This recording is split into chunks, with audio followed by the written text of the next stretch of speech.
அனைவருக்கும் வணக்கம். இன்னைக்கு 2 முக்கியமான விஷயங்களை நம்ம பார்க்க போறோம். கரூர்ல 41 பேர் உயிரிழந்த சம்பவத்திற்கு சிபிஐ விசாரணை மேற்கொண்டு வராங்க. தற்போது ஒரு வாரத்திற்கு முன்னாடி தமிழக வெற்றி கழகத்தின் 2ஆம் கட்ட தலைவர்களை டெல்லி சிபிஐ அலுவலகத்துல 2 நாட்கள் விசாரணை மேற்கொண்டாங்க. அது மட்டும் இல்லாம கரூர் காவல் ஆய்வாளர்களையும் மாவட்ட ஆட்சியரையும் விசாரணை மேற்கொண்டார்கள். அதற்கப்புறம் விஜயிடம் விசாரணை மேற்கொள்வதற்கு வாய்ப்பு இருக்கு அப்படின்னு சொல்லிட்டு வந்தாங்க. அதற்கு சம்மன் கொடுக்கப்பட்டிருக்கிறது. இதை பற்றியும் அதற்கப்புறம் திருப்பரங்குன்றத்துல தீபத்தூண்ல தீபம் ஏற்றக்கூடாது, அது அளவீடு கல், அது மட்டும் இல்லாம இஸ்லாமியர்களுக்கு சொந்தமான இடம் அப்படின்னு சொல்லி தமிழக அரசு மேல்முறையீடு செய்தது. அது மட்டும் இல்லாமல் தனி நீதிபதியான ஜி.என். சுவாமிநாதன் அவர்கள் எப்படி உத்தரவிடலாம், அவரு ஆர்எஸ்எஸ், பிஜேபி இதெல்லாம் லிங்க் பண்ணி பேசினாங்க இல்லையா. இப்போ மதுரை கிளை உயர்நீதிமன்றம் தீபம் ஏற்றலான்னு உத்தரவிட்டிருக்காங்க. இதை பற்றியும் இந்த வீடியோல முழுசா நம்ம பார்த்துடலாம். இதுல முதலாவதாக பாத்தீங்கன்னா, திருப்பரங்குன்றத்துல தீபம் ஏற்றலான்னு மதுரை கிளை உயர்நீதிமன்ற 2 நீதிபதிகள் அமர்வு உத்தரவிட்டிருக்காங்க. அப்போ நீதிமன்றத்துல என்ன நடந்தது அப்படின்ற விஷயங்களை ஃபர்ஸ்ட் பார்த்துட்டு அதுக்கப்புறம் கரூர் சம்பவத்துக்கு நம்ம போவோம். இப்போ நீதிமன்றத்தில் முதல்ல கேட்கப்பட்ட கேள்வி என்னன்னா, 1905ஆம் ஆண்டிலிருந்து அங்கே தீபம் ஏற்றி வருவதாக வழக்கு தொடர்ந்திருக்கிறார்கள். அங்கே தீபம் ஏற்றுவதற்கு அனுமதி கேட்டு வழக்கு தொடர்ந்திருக்கும் சமயத்தில் ஜி.என். சுவாமிநாதன் அவர்கள் தனி நீதிபதி அங்கே தீபம் ஏற்றுவதற்கு உத்தரவிட்டார். ஆனால் தமிழக அரசு இதற்கு மறுப்பு தெரிவித்து, நீங்கள் 144 தடை உத்தரவு பிறப்பித்திருக்கிறீர்கள், ஏன் தடை உத்தரவு பிறப்பித்தீர்கள் அப்படின்ற கேள்வியெல்லாம் முன் வச்சிருக்காங்க. அதற்கு தமிழ்நாடு அரசு அளவீடு கல்லில் எப்படி தீபம் ஏற்றலாம், தர்கா அருகிலே இருக்கிறது, தர்காவுக்கு சொந்தமான நிலம் அப்படின்ற பட்சத்திலும் அது மட்டும் இல்லாமல் அங்கு தீபம் ஏற்றினால் இரு மதங்களுக்கிடையே பிரச்சனை உருவாகும் விதமாக அமையும் அப்படின்றதுனாலதான் தமிழக அரசு அங்க தீபம் ஏற்றுவதற்கு அனுமதிகள் அப்படின்னு சொல்றாங்க. அப்போ அது உண்மையிலுமே தீபம் ஏற்றக்கூடிய கல்லா இல்ல அளவீடு கல்லான்னு உங்களுக்கு தெரியுமான்னு கேட்டிருக்காங்க. தெரியும் அப்படின்னு சொல்லியிருக்காங்க. ஆனால் தொல்வியல் துறையிலிருந்து இதற்கு ஆய்வு மேற்கொண்டு எப்போ கடந்த 20-30 ஆண்டுகளுக்கு முன்னாடியே இது தீபத்தூண் அப்படின்னு சொல்லி ஆய்வுகள் எடுத்த அந்த அறிக்கையெல்லாம் கொடுத்துருக்காங்க. அந்த அறிக்கையெல்லாம் பார்த்துட்டு இந்த அறிக்கையெல்லாம் இப்போ என்ன அப்படின்னு சொல்லி தமிழக அரசு மீது காரி உமிழ்ந்திருக்கிறார்கள் 2 நீதிபதிகளும். இதற்கு என்ன பதில் சொல்லுவாங்க, எதுவுமே சொல்ல முடியாது. 200 பக்கங்கள் கொண்ட இந்த தீர்ப்பு, அதாவது மகத்தான தீர்ப்பை அளித்திருக்கிறார்கள் 2 நீதிபதிகள். அது மட்டும் இல்லாமல் இன்னொரு விஷயத்தையும் குறிப்பிட்டிருக்காங்க. இதற்கு முக்கிய காரணமே தமிழக அரசு தான். அதாவது இஸ்லாமியர்களுக்கும் இந்து அமைப்பினை சேர்ந்தவர்களுக்கும் 2 தரப்பினருக்கும் பிரச்சனை உருவாவதற்கு நீங்க தான் காரணமா இருந்திருக்கீங்க. அது மட்டும் இல்லாமல் ஜி.எம். சுவாமிநாதன் நீதிபதி அவர்கள் தீபம் ஏற்றுவதற்கு உத்தரவிட்ட பின்பும் நீங்கள் 144 தடை உத்தரவு பிறப்பித்தது ஏற்புடையதல்ல. தமிழக அரசு இந்த மாதிரி செயல்களில் ஈடுபடுவது மக்களுக்கு பாதுகாப்பு தரக்கூடியதாக இல்லை அப்படின்னு சொல்லி சாணி மூலம் முக்கிய அடிக்காத குறையா பயங்கரமா தமிழக அரசு சாடி இருக்கிறார்கள். அது மட்டும் இல்லாம தமிழக அரசு இன்னொரு விஷயம் ஒரு கேள்வி முன் வச்சிருக்காங்க. அதாவது தமிழக அரசு தீபம் ஏற்றக்கூடாதுன்னு சொன்ன பின்பு அங்க நீங்க எப்படி மத்திய பாதுகாப்பு காவல்துறை நீங்க அங்க அனுமதித்து நீங்கள் தீபம் ஏற்ற அனுமதிக்கலாம், ஜி.எம். சுவாமிநாதன் அவர்கள் எப்படி இது உத்தரவிடலாம் அப்படின்ற ஒரு கேள்வி முன் வச்சிருக்காங்க. அதுக்கு நீதிபதி சொல்லியிருக்காங்க, நீங்க ஃபர்ஸ்ட் இதை தீபம் ஏற்றுறதுக்கு நீங்க தான் பாதுகாப்பு தரணும், அதாவது தமிழக அரசு. அதுக்கப்புறம் அந்த மாவட்டத்தில் உள்ள அதாவது மாவட்ட ஆட்சியர் இவங்கெல்லாம் அனுமதி தரணும். ஆனால் நீங்க என்ன பண்ணிருக்கீங்க, மாவட்ட ஆட்சியர்கிட்ட அழுத்தம் கொடுத்து 144 தடை உத்தரவு பிறப்பித்திருக்கீங்க. அப்போ நீங்க தமிழக காவல்துறை பாதுகாப்பு தராத பட்சத்துல யாரை அனுப்பி நீங்க தீபம் ஏற்ற அனுப்புவாங்க? அப்போ நீங்க அனுமதிச்சிங்களா? அனுமதிக்கல. அப்போ இது யார் மேல தவறு அப்படின்னு சொல்லி திரும்ப திரும்ப அடிக்காத குறையா திரும்ப திரும்ப காரி உமிழ்ந்திருக்காங்க. இவங்களுக்கு வெக்கமே இல்லை போல தெரியுது. இந்த கேள்வியெல்லாம் எப்படி கேட்கறாங்கன்னே தெரியல.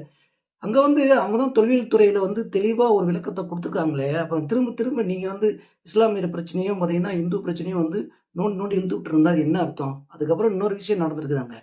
தற்போது சந்தனக்கூடு நடத்துவதற்கு இஸ்லாமியர்கள் அனுமதி கேட்டிருக்காங்க. உடனே அனுமதி கொடுத்துருக்காங்க. அப்போ இஸ்லாமியர்கள் அனுமதி கொடுக்கும்போது இங்கே இந்துக்கு அனுமதி கொடுக்கலன்னு சொல்லி இங்க மத கலவரத்தை உண்டு பண்ற விதமாகவே நீங்க நடந்துக்கிறீங்க அப்படின்னா இது என்ன காரணம்? அப்ப கோபம் வருமா இல்லையா? ஏன்னா எல்லாருமே இஸ்லாமியர்களும் இந்துவும் நண்பர்களாக செயல்பட்டு வந்துட்டு இருக்காங்க.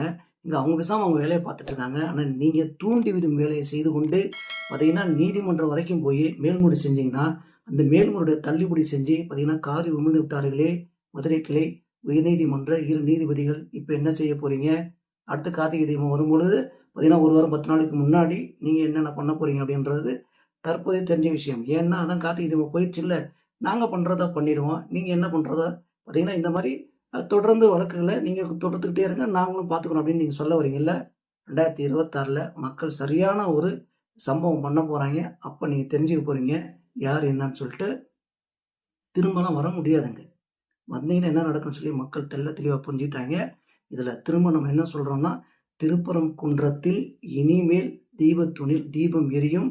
அங்கே வந்து பார்த்தீங்கன்னா பூர்ணச்சந்திரன் அவர்கள் நினைத்தது போல அவர் ஆன்மா கண்டிப்பாக அந்த தீபத்தூணில் பார்த்தீங்கன்னா தீபம் ஏற்றி பார்த்தீங்கன்னா அங்கே விளக்கெறியும் பொழுது அவர் ஆத்மா சாந்தி அடையும். ஏன்னா இதற்கு முன்னாடியே இந்த தீர்ப்பெல்லாம் வந்திருந்ததுன்னா, ஏன்னா பூர்ணச்சந்திரன்னா வந்து ஒரு இந்த மாதிரி ஒரு இழப்பு வந்து ஏற்பட்டிருக்காது. ஆனால் அவர் இதற்காக வந்து உயிர் நீத்தார் அப்படின்னு சொல்லும் பொழுது நமக்கு எவ்வளோ வருத்தமாக இருக்கிறது என்று ஒட்டுமொத்த மக்களுமே நீங்கள் பார்த்துட்டு 2026 இந்த மதுரை கிளை உயர்நீதிமன்ற இந்த நீதிபதிகள் இப்பொழுது எப்படி மனுவை தள்ளுபடி செய்தார்களோ அதே மாதிரி இந்த 2026 தேர்தலில் இந்த அரசை வந்து தள்ளுபடி செய்கிறதில்ல ஒட்டுமொத்த சொல்லியை முடிச்சிங்கன்னா தமிழக மக்கள் அனைவரும் நிம்மதி பெருமூச்சு விடுவார்கள். இதில் அடுத்ததாக வந்து பார்த்தீங்கன்னா விஜய் அவர்களுக்கு சம்மன் கொடுக்கப்பட்டு டெல்லி சிபிஐ அலுவலகத்தில் வருகிற 12ஆம் தேதி, அதாவது பொங்கலுக்கு முன்னாடி திங்கட்கிழமை வந்து விசாரணைக்கு பார்த்தீங்கன்னா அழைப்பு விடுத்திருக்கிறார்கள். இதை வந்து ஒரு பக்கம் இந்த திராவிட மன அரசு சேர்ந்தவங்களாம் என்ன பண்ணுறாங்க தெரியுமா? விஜய் சிக்கினார் அப்படின்னு சொல்லி பார்த்தீங்கன்னா விஜய் சோழி முடிஞ்சிருச்சு அப்படின்னு சொல்லி பரப்புரை செஞ்சுட்டு வராங்க. இதை இப்போ தற்குறின்னு விஜய் கட்சி சேர்ந்தவங்கலாம் சொல்லிட்டு இருந்தாங்கல்ல. இப்போ இந்த தற்குறியில் நம்ம என்ன சொல்லலாம்? இப்போ இதை வந்து வழக்கு தொடர சொன்னதே வந்து தமிழக வெற்றிக்கழகம். முதல்ல இதை தெளிவாக புரிஞ்சுக்கணும்.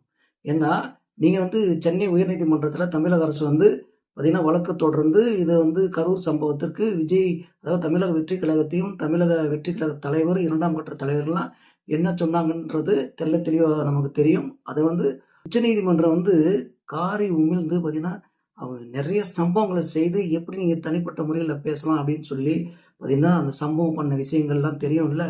அதுக்கப்புறம் இன்னொரு விஷயம் என்னென்னா, இப்படி சம்மன் கொடுத்து தான்ப்பா விசாரிக்க முடியும்.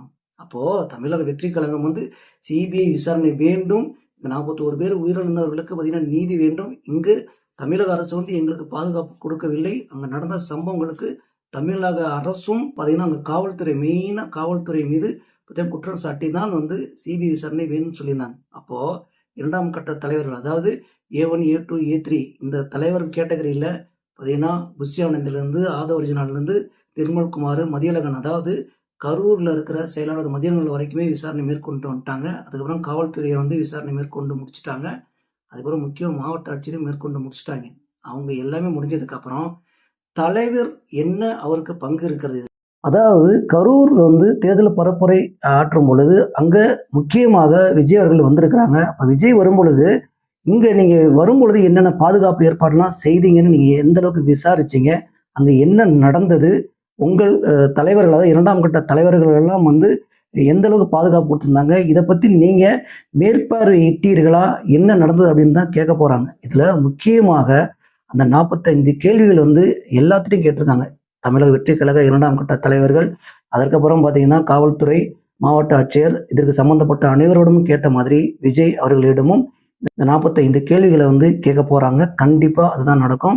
அது மட்டும் இல்லாமல் தமிழக வெற்றி கழகத்தின் தலைவர் என்ற விதத்தில் வந்து பார்த்தீங்கன்னா இன்னும் சில கேள்விகள் கண்டிப்பாக கேட்பதற்கு வாய்ப்புகள் இருக்கிறது. ஏன்னா அங்கே வந்து நாமக்கல்ல இருந்து கரூருக்கு வரும் பொழுது என்னென்ன நடந்துச்சு, பார்த்தீங்கன்னா இங்கே வந்ததுக்கப்புறம் என்ன நடந்துச்சு, நீங்கள் என்னென்ன விஷயங்கள் எல்லாம் மேற்கொண்டீங்க, தற்போது அந்த விஷயங்கள் எல்லாம் இங்கே இருந்ததா இல்லையா, அதாவது நீங்கள் தேர்தல் பரப்புரை செய்யும் பொழுது அங்கே இருந்ததா இல்லையா, மக்கள் எந்த அளவுக்கு பாதுகாப்பு இருந்தது, நீங்கள் உரையாற்றும் பொழுது, அதாவது செப்பல் தூக்கி போட்ட அந்த சம்பவமும் சரி, அதுக்கப்புறம் வந்து நீங்கள் வந்து தேர்தல் பரப்புரை செய்து கொண்டு இருக்கும் பொழுது, அதாவது பேசி கொண்டு இருக்கும் பொழுது அங்கே மக்கள் வந்து பிரச்சனைகளை சந்திக்கும் பொழுது நீங்கள் அங்கே என்ன முடிவு எடுத்தீங்க, இதுதான் வந்து அங்கே கேட்க போகிற ஒரு கேள்வியே.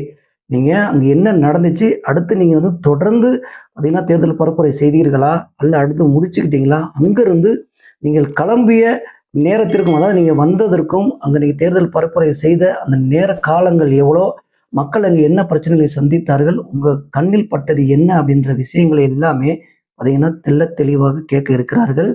இதில் முக்கியமாக இன்னொரு விஷயத்தை நம்ம என்ன கூறணும் அப்படின்னு பார்த்தீங்கன்னா, இந்த விசாரணை இந்த கோணத்தில் தான் நடக்கும். ஏன்னா இங்கே சட்ட ரீதியாக இப்போ யாருக்காவது ஒருத்தர் பிரச்சனைனா கூட சம்மன் கொடுத்து தாங்க விசாரிப்பாங்க. சம்மன் கொடுக்காமலாம் விசாரிக்கக்கூடாது. அதுக்கு பேர் என்ன தெரியுமா? கட்ட பஞ்சாயத்து. அப்படிதான் எல்லா ஸ்டேஷன்லையும் நடந்துகிட்டு இருக்கிறது.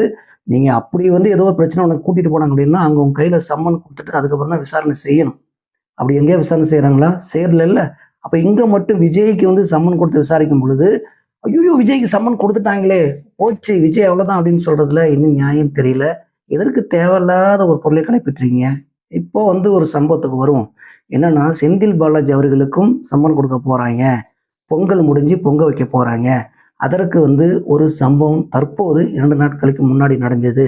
அதாவது தமிழக பாஜக தலைவர் நயினார் நாகேந்திரன் இருக்கார் பார்த்தீங்களா, அவரு சில விஷயங்கள் கூறினார். அதாவது யானை வரும் பின்னே மணி ஓசை வரும் முன்னேன்னு சொல்லுவாங்க தெரியுங்களா, அதே மாதிரி நயினார் நாகேந்திரன் என்னன்னா, கரூர் 41 பேர் உயிரிழந்த அந்த சம்பவத்திற்கு செந்தில் பாலாஜி தான் காரணம், இதை நான் வெளிப்படையாகவே கூறுகிறேன் அப்படின்னு சொல்லி அங்க 1,00,000க்கு மேற்பட்ட மக்கள் இருந்த அந்த கூட்டத்துல சொல்லியிருக்காரு. அப்படின்னா இதற்கு எதிர்ப்பு தெரிவித்து செந்தில் பாலாஜி என்ன தான் சொல்றாரு, அங்க 41 பேர் உயிரிழந்திருக்காங்க, அங்க என்ன நடந்துச்சு போயிடுச்சு, விஜய் அவர்கள் லேட்டா வந்தாங்க, இந்த பிரச்சனைலாம் சொல்றதுக்கு அவரால் முடியல, என்ன காரணம் சொல்றாரு அப்படின்னு சொல்லி லொட்ட காரணம் சொல்லிட்டு இருக்காரு. ஆனால் மேலிடத்து டெல்லியிலிருந்து ஒரு உத்தரவு வராமல் இந்த விஷயம் வெளியில கசையாம, அதாவது சிபிஐல அடுத்து என்னென்ன பண்ண போறாங்க அப்படின்ற விஷயங்கள் கசியாம நயினார் நாகேந்திரன் சொல்லுவாரா? இதற்கு முன்னாடி ஏதாவது சொன்னாரா? கரெக்டான நேரத்துல தெளிவா அந்த விஷயங்களை மக்கள்கிட்ட கொண்டு சேர்த்திருக்காரு அப்படின்னு தான் சொல்லலாம். நீங்க வேணா பொறுத்திருந்து பாருங்க. செந்தில் பாலாஜி அடுத்து உள்ள வருவாரு, அவர் விசாரணை மேற்கொள்வாங்க. ஒட்டு மொத்தமாக, அதாவது நம்ம ஆல்ரெடி வீடியோ பதிவுலாம் போட்டிருந்தோம், டாக்டர்கள் அனைவரும் அப்ரூவல் ஆகிட்டாங்க. காவல்துறை தெளிவாலாம் பதில் சொல்ல முடியல. ஏன்னா அவங்க பாதுகாப்பு கண்டிப்பாக கொடுத்துருக்கணும். ஆனால் அவங்க சொதப்பி தான் நிறைய விஷயங்களை பதில் சொல்லியிருக்காங்க. மாவட்ட ஆட்சியரிடமிருந்தும் கரெக்டான ஒரு அறிக்கை வரலை. அப்படி இருக்கும் பொழுது தமிழக அரசை சார்ந்த அனைவருமே முன்னுக்கும் புறனாக பதில் சொல்லியிருக்காங்க. ஆனால் தமிழக வெற்றி கழகத்தை சேர்ந்தவர்கள் எங்களுக்கு நாங்கள் செய்ய வேண்டியதை தெளிவாக செய்திருந்தோம். ஆனால் அங்கே கூட்ட நெரிசல் வருவதற்கு முன்பாகவே காவல்துறை சரியாக பாதுகாப்பு தரவில்லை. செப்பல் தூக்கி எறிஞ்ச விஷயம் அங்கே விஜய் வந்ததுக்கு அப்புறம் தான் நிறைய பேர் மயக்கம் போட்டு விழுந்து அந்த சம்பவங்கள் இருக்கு பார்த்தீங்களா, அங்கெல்லாம் அதுதான் நடந்துச்சு. ஆம்புலன்ஸ் டிரைவரை விசாரிச்சிருக்காங்க. இப்படி ஒட்டு மொத்தமாக எல்லாரையும் விசாரிக்கும் பொழுது சிபிஐ அறிக்கையை தெளிவாக எடுத்திருப்பாங்களா இல்லையா? அதற்கப்புறம் எல்லா காரணங்களுக்குமே ஏதோ ஒரு சம்பவம் நடந்திருக்கு, அது மறைக்கிறாங்கன்னு நம்ம ஆல்ரெடி நிறைய பேர் வீடியோ நீங்கள் போட்டிருப்பாங்க, பார்த்துருப்பீங்க, நம்மளும் சொல்லியிருந்திருப்போம். ஆனால் எந்த சம்பவங்களோட அப்படின்னு அவங்க தெளிவாக எடுக்கும் பொழுது ஒரு விஷயம் எல்லாருமே சொல்லக்கூடிய விஷயம் என்னன்னா, நாமளும் தற்போதும் சொல்லக்கூடிய விஷயம் என்னன்னா, செந்தில் பாலாஜி தான் அப்படின்னு சொல்றோம்ல. அப்போ செந்தில் பாலாஜி யாரு, என்ன நடந்ததுன்னு மக்கள்கிட்ட கேட்கும் பொழுது மக்களும் தெளிவாக செந்தில் பாலாஜி இந்த மாதிரி விஷயங்களை செய்வதற்கு துணிவார், கண்டிப்பா அவர் செய்வார் அப்படின்னு சொல்லியிருக்காங்க. ஆனால் ஆதாரங்கள் இல்லை தற்போது. ஆனால் இந்த அரசு ஊழியர்கள் எல்லாம் ஆதாரம் எப்படி சிபிஐ சிக்கிறாங்கன்னு பார்த்தீங்களா? இந்த சம்பவம் தான் பொங்கல் முடிஞ்சு பார்த்தீங்கன்னா பொங்க வைக்க போறாங்க சிபிஐ. கண்டிப்பா செந்தில் பாலாஜி திகார் சிறைக்கு போவது 100% உறுதி. நீங்க என்ன பாருங்க, பிப்ரவரி எண்டுக்குள்ள அவர் உள்ள போறாருன்னு மட்டும் பாருங்க. இதுல அதுக்கு சம்பந்தப்பட்ட அனைவரும் உள்ள போவாங்க. இது நடக்கும். வருகிற 12ஆம் தேதி விஜய் அவர்களிடம் சிபிஐ விசாரணை மேற்கொண்டதுக்கு அப்புறம் தேவை ஏற்பட்டால் அடுத்த ஒரு நாளும் விசாரிக்கப்படலாம் அப்படின்னு சொல்ற ஒரு தகவல் வெளியே இருக்கிறது. இதுல தமிழக வெற்றி கழகத்துக்கிட்ட ஒரு விஷயத்தை கேட்டிருக்காங்க. அதாவது விஜய்க்கு சம்மன் கொடுக்கப்பட்டதாக தகவல் இருக்கிறது. இது உங்களுக்கு இந்த சம்மன் கிடைத்திருக்கான்னு கேட்கும் பொழுது தற்போது வரை அந்த சம்மன் கிடைக்கவில்லை. ஆனால் நாங்கள் எதிர்பார்த்தது தான். கண்டிப்பாக விசாரணைக்கு விஜய் அவர்கள் முழு ஒத்துழைப்பு கொடுப்பார் அப்படின்னு சொல்லி தமிழக வெற்றி கழகம் சார்பாக முடிச்சுக்கிட்டாங்க. இதுல இன்னொரு விஷயத்தை நம்ம தெளிவா சொல்லுவோம். இதுல என்னன்னா, விஜய் அவர்களுக்கு சம்மன் கொடுக்குறாங்க, கண்டிப்பா அவர் போவார். இதுல ஒரு பிளாஷ்பேக் பின்னாடி வருவோம். கலைஞர் கருணாநிதியை அரெஸ்ட் பண்ணும்போது சம்மனோட தான்ப்பா போனாங்க. அப்ப ஏன்பா ஒத்துக்கல? அப்ப ஏன்பா கரையே முறைன்னு கத்துனாரு? பின்னாடி இருந்து தயாநிதி மாறன் அவர்கள் வந்து கத்த ஆரம்பிச்சிட்டாரு. ஐயோ ஐயோ கொல்றாங்க அப்படின்னு கத்துனாரு. இதெல்லாம் என்ன சம்பவம்? ஆனால் இதே ஜெயலலிதா அம்மையாரை கைது செய்யும்போது என்ன பண்ணாங்க, போய் சாஷ்டாங்கமாக அவர் கடவுளை வந்து பார்த்தீங்கன்னா வேண்டிக்கிட்டு பார்த்தீங்கன்னா அவங்க விசாரணைக்கு வந்து ஒத்துழைச்சாங்க. அப்போது நீங்களாம் என்னையா பண்ணிக்கிட்டு இருக்கீங்க? தப்பு பண்ணிட்டு பார்த்தீங்கன்னா குற்றங்களை ஒப்புக்கொள்றதுக்கும் மறுத்துட்டு பார்த்தீங்கன்னா நாடகம் ஆடுறதையும் திசை திருப்புற வேலையும் செஞ்சுட்டு இருக்கீங்க. அது மட்டும் இல்லாமல் பார்த்தீங்கன்னா திராவிட மாடல் அரசு வந்து தமிழ்நாட்டை சேர்ந்த நமது ஆட்களையே வைத்துக்கொண்டு பார்த்தீங்கன்னா இவங்களையும் உங்களை மாதிரி ஆக்கிட்டீங்க. அப்போது விஜய் அவர்களுக்கு சம்மன் கொடுப்பதை அவரு வந்து பார்த்தீங்கன்னா விசாரணைக்கு உட்படுறேன் அப்படின்னு சொன்ன விஷயங்களை நீங்கள் வந்து வேறு விதமாக திசை திருப்புறீங்களே. நீங்கள் எந்த அளவுக்கு கேவலமாக நடந்துக்கிட்டீங்க ஃப்ளாஷ்பேக்கை நினச்சா நமக்கு எவ்வளோ கேவலமாக இருக்குது பார்த்தீங்களா? இதுதான் திராவிட மாடல் அரசு. இதற்கு இந்த 2026 தேர்தல் நம்ம அடிக்கடி ஒரு விஷயத்தை கூறிக்கிட்டு வந்தோம். விஜயின் வருகை இந்த 2026 தேர்தலில் திமுகவுக்கு பெரிய வாடை கட்டப்படும். இது நடக்குதா இல்லைன்னு மட்டும் பாருங்கள். இந்த மாதிரி தமிழ்நாட்டின் உலகத்தில் நடக்கும் அனைத்து விஷயங்களையும் தொடர்ந்து அலசுவோம், தொடர்ந்து பேசுவோம். தொடர்ந்து தமிழ் தேசிய குரல் இணைந்திருங்கள். தமிழ் தேசிய குரல் மகேஷின் அன்பு வணக்கம்.